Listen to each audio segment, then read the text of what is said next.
Okay guys, what we got here is a Wolf Creek Eliminator number 2. This is a copy of the old Northwoods square jaw traps that later on Bridger copied that design, and Duke makes some of the old Northwoods design too right now.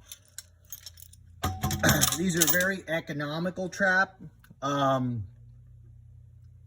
Pretty hard steel in them, is what I noticed, but they tune up pretty nice. They do take a little bit of work out of the box, and there's a few modifications I make, a little bit of tuning things, but I'm going to go through step by step and kind of show you what I do to get them ready for the trap line. All right, first things first, before you do really any work on a trap, it always helps to take the pan off.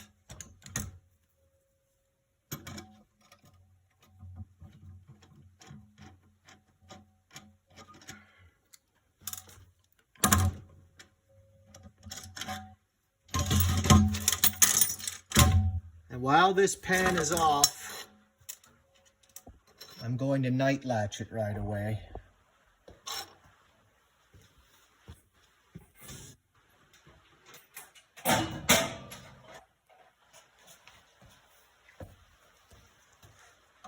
Okay, I start my night latch notches with a sanding disc here on a Dremel tool. Basically, I just want to make a concave start of a notch, and then I use a 6-inch file to square it up real nice. I'll show you how I do it. Kind of helps to hold the pan kind of on the edge of the table you're working on. And I actually use the table, my hand against the table, to steady myself. And it doesn't take much.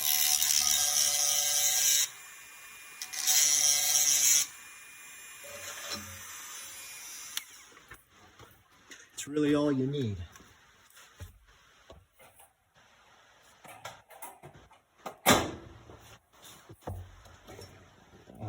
I don't know how well this is going to show up in the camera, but I just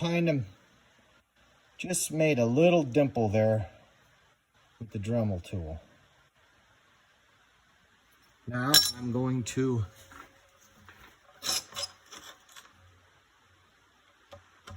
use my file, square it up. When you're making a night latch notch, you don't want it too steep, or your dog might actually miss it when it engages it.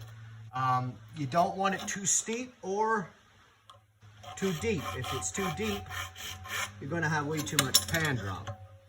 Now I usually flip it over, square it off a little bit just to make sure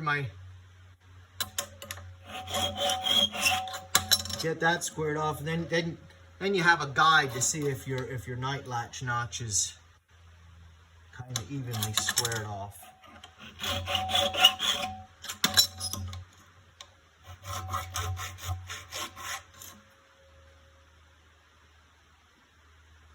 That there's about perfect.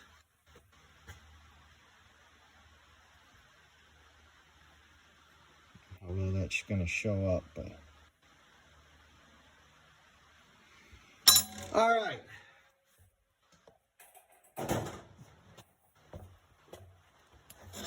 Might as well, before I lose these parts, we're going to use a size 10S washer, brass washer for a spacer. It's a number 10S. It's not as big a diameter than the other size number 10. I don't know the letter that's associated with that, but if you're buying washers like in a hardware store or whatnot, you want to get a 10S brass washer.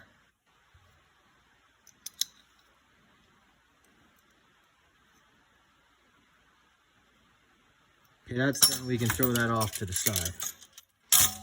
Okay, one weak point of these Wolf Creeks that I really am not a big fan of It has very, very, very good swivels.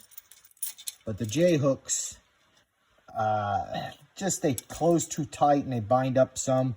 As you can see, they're not fully closed the whole way. I replace the J hooks. So we might as well take the chain off right now. Just go in with a screwdriver, twist it and bend it back.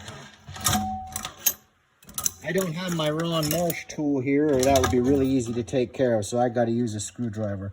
And then just one of these cheap S-hook tools. You can open it up, take the chain off.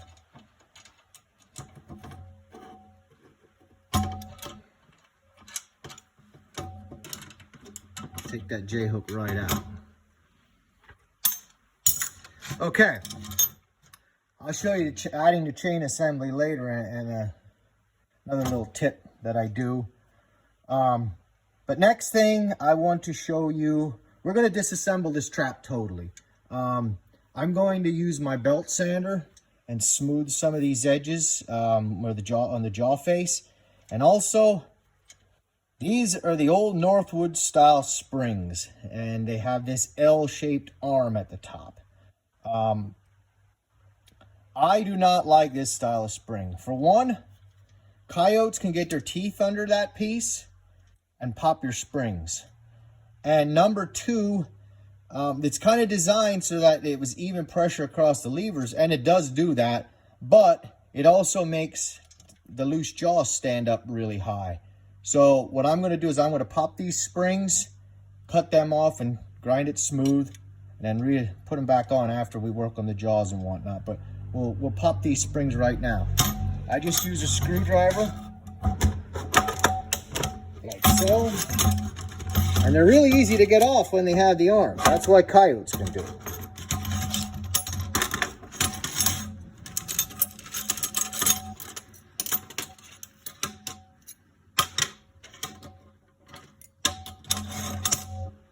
There you go. All right, I'm going to shut the camera off here and show you the next step. What I do, it's going to be some vise work. All right, to cut the L off the spring, I like to use a bolt cutter. I put it in the vise like so. I set this bolt cutter up like this, whether I'm cutting chain, anything like that. It just keeps the bolt cutter nice and steady, and you can really work it one-handed. Now you don't want to cut a lot off. You just want to cut the L off. You don't want to cut a lot of the arm itself off.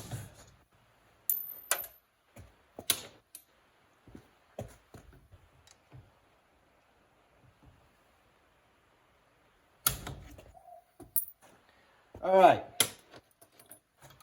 we're done with the bolt cutter. Now, since I have the camera in position here, I want to basically show you just what I do with the dog. Now, if you can see, that dog eye is not fully closed. What I'm going to do is I'm going to put it in the vise. I'm going to close it fully, and then I'm going to squeeze it this way, and that eliminates the back and forth play in the dog. First, I'll just hold it in there and close the eye.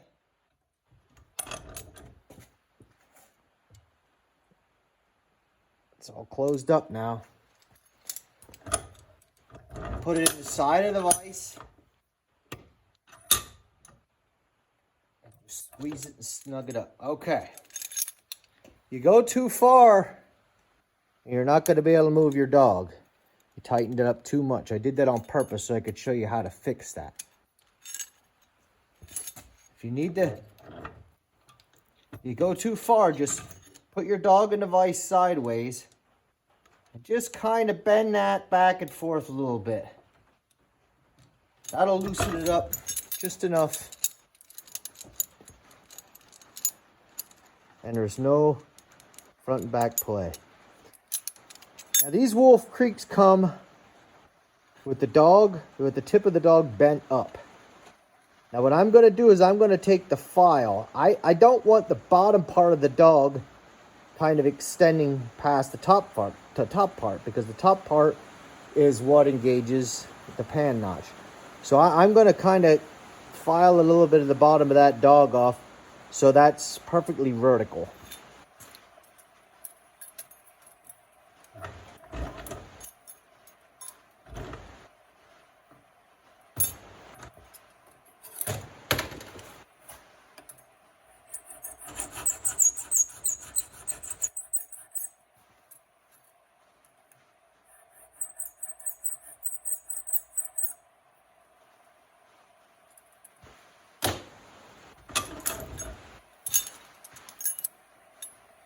Basically, that's all the work you really have to do to the dog. All right, this is how I pop jaws on traps. I see guys tormenting themselves trying to get jaws out of traps. I just makes me shake my head. All you need is a big vise, and it's just so simple to take jaws out and put them back in.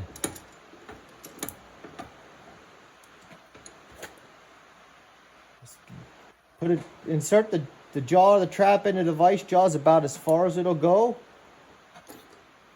and compress it, and it's that simple.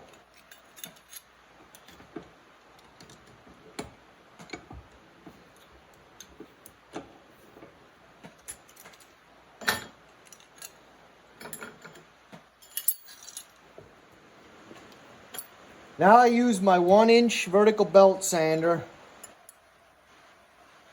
to smooth up the faces of these jaws. I mean, you can see they're pretty hard 90-degree angle. Now I'll just go out along the top, try to get around the corners too, and then along the bottom.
Jaw faces are rounded up, smoothed up nicely. And I do this on my Duke offsets, Bridger, anything with a sheared offset, and some of the Duke offsets can have a little bit of a sharp 90-degree. I do it on a lot of brands of traps. That 1-inch vertical belt sander does an excellent job of smoothing up a jaw face to eliminate the sharp edges. Speaking of sharp edges, these are the springs that we just cut the L off. I'm just going to touch them up with my bench grinder so they're not sharp.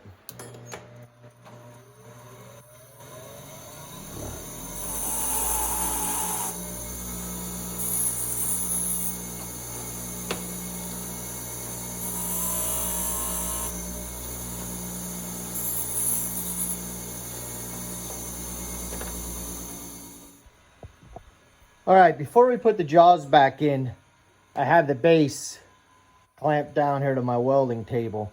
I ordered this. This is called an R-Buster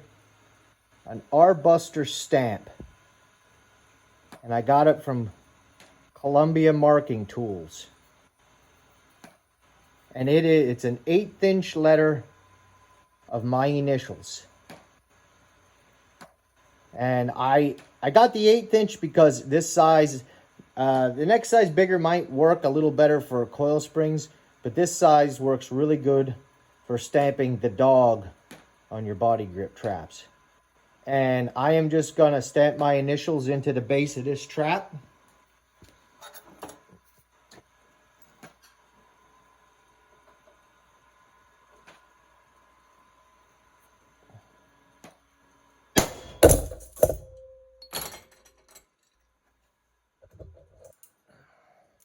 We lost our vice grip.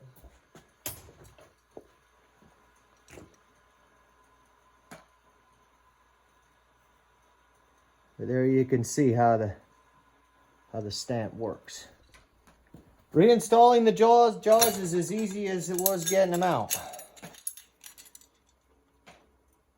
Put the one jaw tip through and just kind of hold the other side on top just to keep a little pressure there. And turn the handle of your vise till it clears. Put it down and slowly let the other jaw tip through the eye.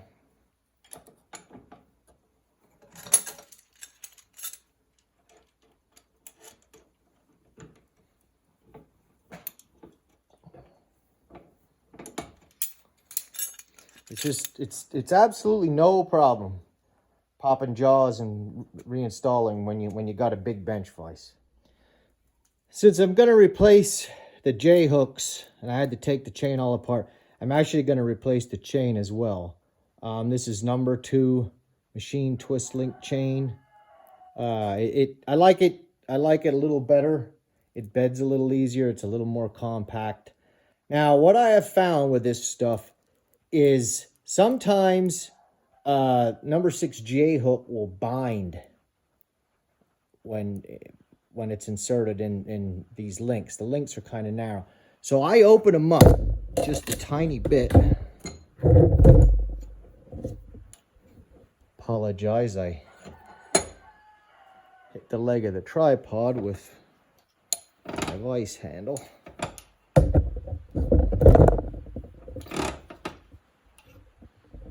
Okay. And you don't need to go much because you could break the weld of the link. You just open it a tiny bit.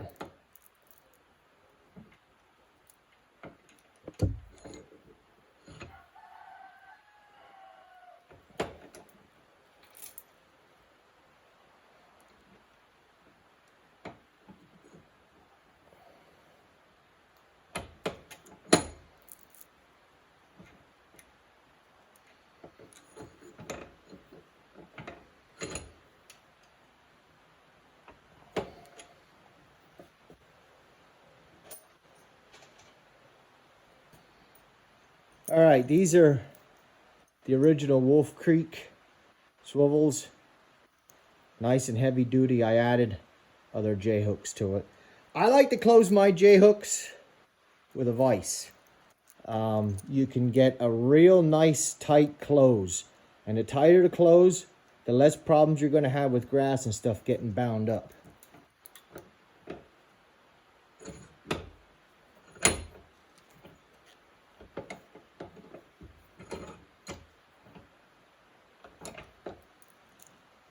You can see a real nice tight close you can get.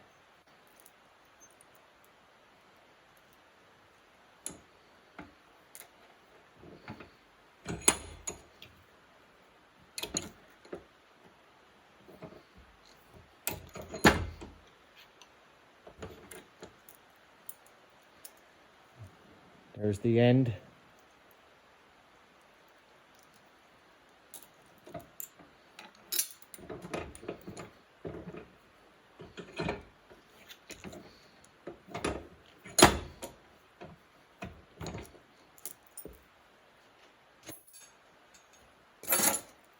Now this is a long shanked J-hook.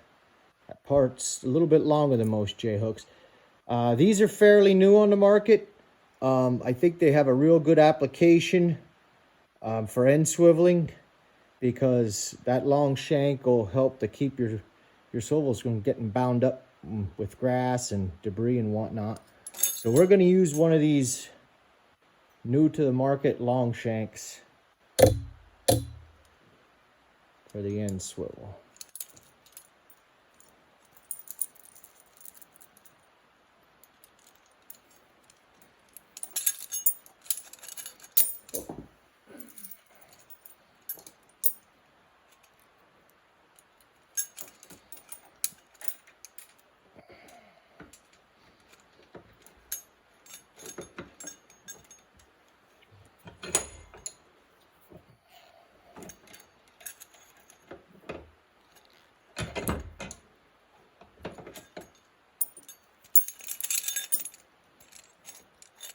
You can see how much longer that is than a regular J-hook. We're ready to put the trap back together. Let's get the spring pin in the levers.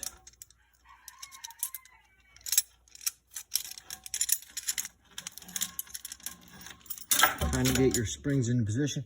I got this tool many years ago. It's just a piece of hollow metal tube with a plastic ball on top, and works really slick for putting springs back on traps.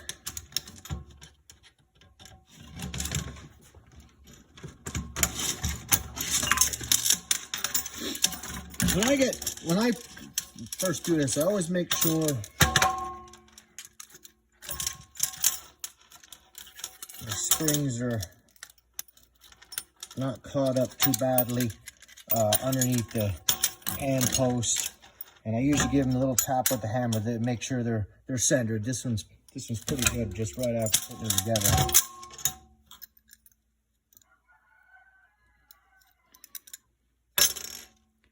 Here's where we use that 10S washer I was talking about. It makes a really good spacer, and it's kind of like a bearing too.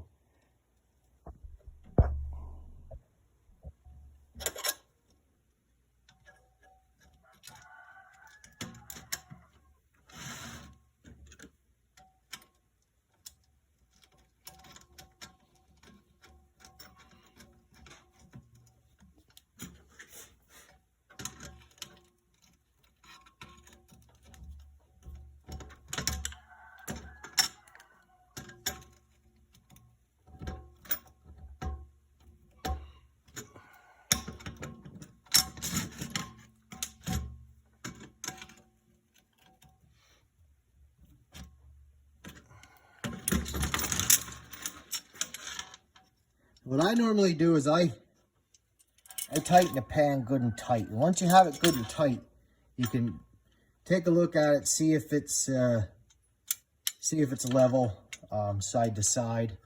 That one looks pretty good. And then all you got to do is set your trap. See if you need to bend the dog post at all to bring the level of your pan up and down.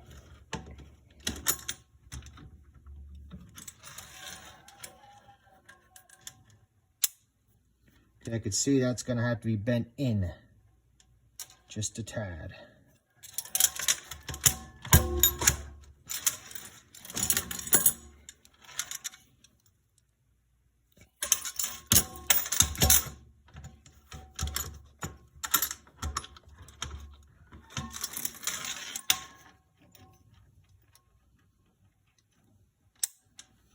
Now you can see I went too much.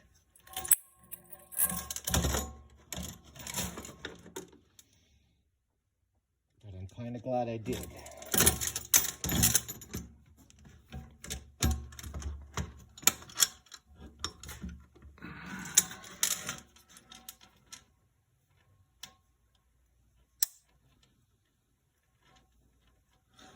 Right there, that's about perfect. Now this trap, because I took the L off the levers, this trap actually sets pretty darn flat. But if you do have a trap that you are having trouble with a high loose jaw, if you put this, I usually put the pan up high like that, set the trap, put the pan up, and I put my thumb underneath it. If you put a screwdriver in there, you could torque those levers down a little bit, and that will get that loose jaw down some. You know, sometimes you can actually look. You can look, the loose jaw might be touching one lever and not the other. Well, then the one that it's touching, that's the one you have to torque down a little bit.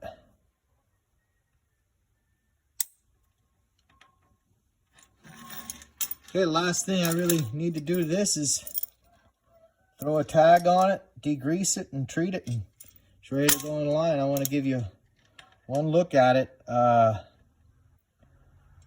Like I said, with a little bit of tuning, they're a really, really nice piece of equipment. My country, we have a lot of little stone, shale country. That debris gap is super important. These Wolf Creeks have an awesome degree gap in them. Just a simple design, easy to fix. That chain looks so pretty on there. That there is the adjustment and tuning of a Wolf Creek Eliminator number 2. Thanks for watching.